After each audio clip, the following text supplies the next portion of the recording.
Today's story begins not in a palace, not in a museum, and not an archaeological dig.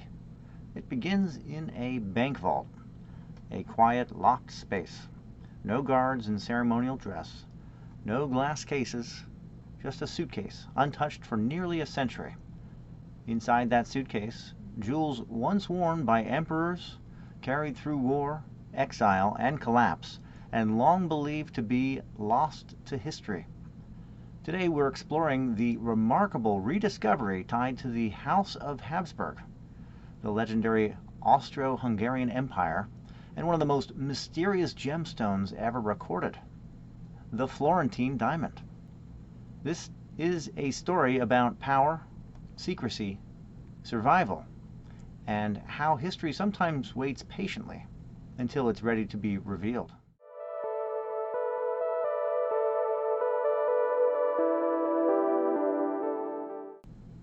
To understand the weight of this discovery, we need to understand the dynasty behind it.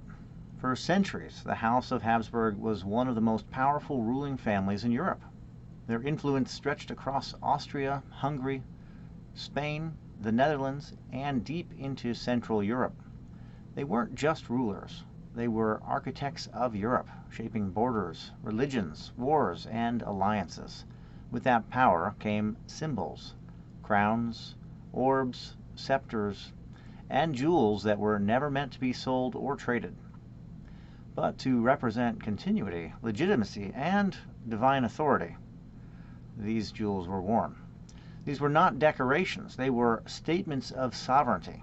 When the Austro-Hungarian Empire collapsed at the end of World War I, that continuity shattered almost overnight.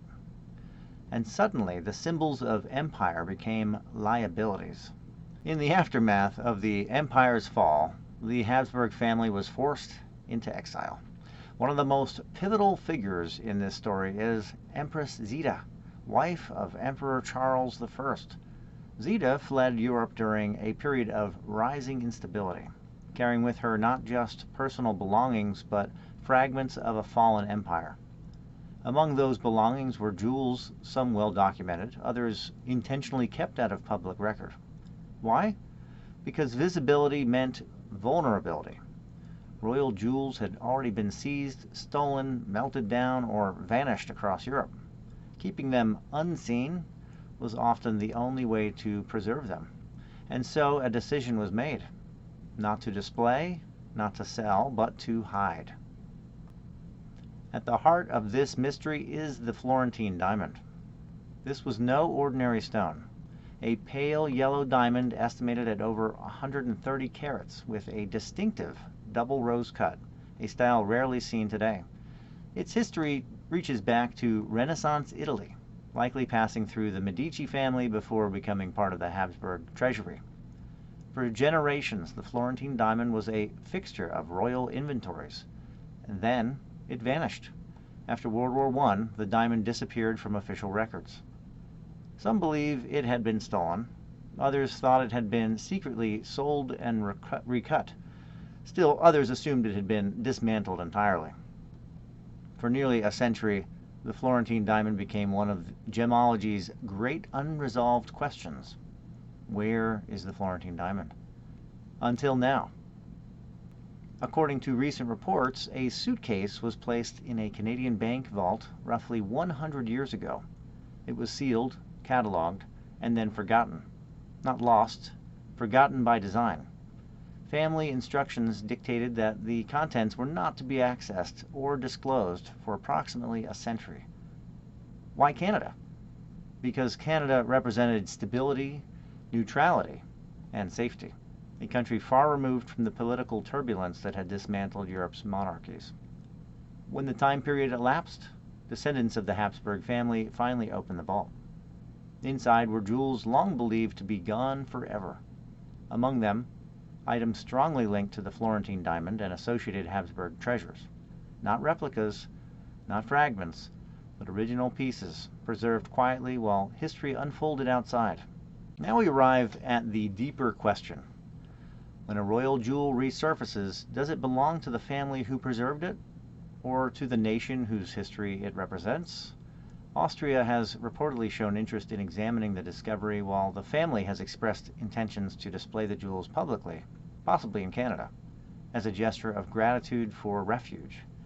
This isn't just about ownership, it's about stewardship. Who is responsible for preserving history, and how should it be shared? This is one of those moments where perspective matters. Who do you think should be the steward of discoveries like this private family's who preserve them, or the nations whose history they represent? There's no simple answer. And I generally like to hear where you land on it. Share your thoughts in the comments, and if you're enjoying these longer form, thoughtful explorations, follow the channel so you can continue the journey with us. Lost treasures fascinate us because they sit at the intersection of fact and legend. They remind us that history is not finished, it's layered. There are still unopened doors, still sealed vaults, still stories waiting for the right moment. Treasures to be discovered. This discovery reframes the Florentine Diamond not as a lost object, but as a witness to empire, collapse, exile, and patience. A suitcase in a vault, a century of silence, and a jewel that refused to disappear. The Habsburg jewels remind us that history doesn't always shout. Sometimes it whispers and waits quietly. If this story has sparked your curiosity, I invite you to stay connected.